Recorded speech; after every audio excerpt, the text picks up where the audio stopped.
Bonjour, aujourd'hui j'aimerais vous parler d'une chose que j'ai à cœur. J'aimerais vous parler d'un truc qui rassemble et qui nous rassemble beaucoup sur la planète. Le foot, mais aussi de la chose qui nous divise le plus autour du monde entier, c'est-à-dire notre ego. Alors pourquoi vous allez me dire, tu fais une vidéo sur l'ego, sur la dominance de l'ego et le foot? Parce que ces choses-là sont vraiment intimement liées. Et c'est quelque chose qui est au centre de notre culture aujourd'hui. Tout le monde a un ego, mais pourquoi alors cette représentation personnelle de nous-mêmes peut être dangereuse? Aujourd'hui, notre planète est comme une immense équipe, avec nos croyances, notre culture, nos religions, nos hommes politiques et différents acteurs qui font partie de cette équipe. Et cette équipe aujourd'hui ne joue pas ensemble. Elle ne joue pas du tout ensemble. Nos personnalités politiques, par exemple, aujourd'hui, ont décidé plutôt de jouer pour eux-mêmes, de jouer pour l'argent ou pour leur petite liaison et leur petit copinage, que de jouer pour l'équipe. C'est quelque chose qui nous dessert. Si on dit que la politique c'est l'attaque, on ne peut pas faire une équipe sans attaque, ils sont importants. De notre côté, nos artistes, nos rappeurs par exemple, qui représentent plus le milieu de terrain, qui voudraient plus de collectif, qui disent ouais, il faut changer ce système, on va niquer le système. Ces mecs-là voudraient se débarrasser de l'attaque et jouer collectif. C'est pas possible, tu peux pas jouer au foot en ayant envie de niquer ton coéquipier et après espérer que tu vas faire des bons résultats. Tu as besoin de tous les postes. Comment faire pour que l'équipe fonctionne à nouveau? Eh bien c'est simple, comme dans chaque équipe, il suffit simplement de se parler, de se respecter, de dialoguer pour pouvoir ensuite trouver un équilibre dans cette équipe. Il faut que chacun mette son petit ego de côté, qui est bon, et certains gens sont vraiment flamboyants et beaux, comme par exemple Zlatan, mais desservent l'intérêt général.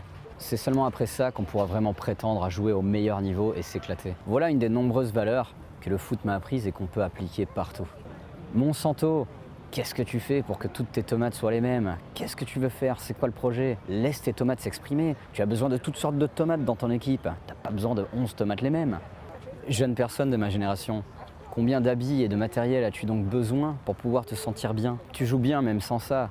Ta beauté, ton style est déjà là. Mais une partie de l'équipe paye pour ton apparence extérieure. Quand finiras-tu, une fois pour toutes, à accepter ton bonheur? Personne qui rêve d'argent et de pouvoir. Que pourras-tu pouvoir voir lorsqu'en arrivant à tes fins, il ne restera plus rien, ni baleine ni terroir? Frères et amis extrémistes religieux, si Dieu a créé une équipe si belle et différente, tu penses pas que tu vas un peu contre ton entraîneur suprême en essayant de prendre les décisions à sa place? Tu veux devenir entraîneur? D'ailleurs, notre société met toujours en avant encore des gens pleins d'ego. Ce qui nous rassure et qui fait en sorte que nos propres égos dédramatisent, car ces gens-là en font trop. Peut-on encore jouer dans cette équipe aujourd'hui en se respectant, en mettant nos égos de côté, en ayant un peu d'empathie, tout en restant équilibré? Moi, je pense que oui. Et d'ailleurs, il y a beaucoup de joueurs qui m'ont inspiré comme ça dans ma vie. Ces joueurs-là ont toujours réussi à mettre en avant les qualités de leur équipe et à jouer collectivement. Et en même temps, ils se sont toujours amusés et ils savaient rigoler, ils savaient s'oublier. Des joueurs qui, malgré l'état du terrain, à l'image de notre planète, ont toujours continué d'y croire, ont toujours continué de rêver et de garder leurs yeux d'enfant. Ceux-là, intègres et amoureux, le monde leur appartient. And now something I found to remind you how it should be. When you are a kid, it's easy. You are not afraid to try, to dare. You do it, just because you like it.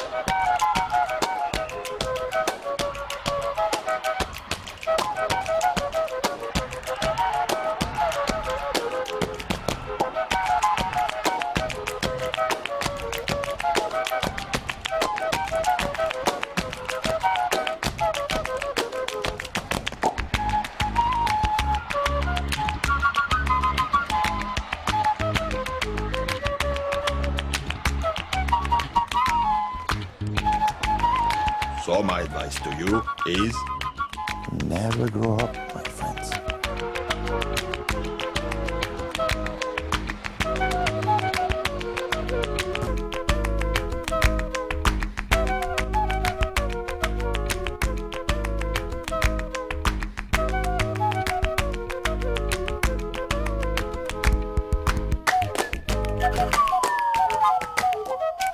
Il va se passer plein de choses cet été, donc ne vous laissez pas endormir. Rien que localement, des lois vont passer. Restez quand même présents et prenez vos responsabilités. Et de notre côté, si vous voulez passer à l'action et faire quelque chose, gardez vos yeux d'enfant.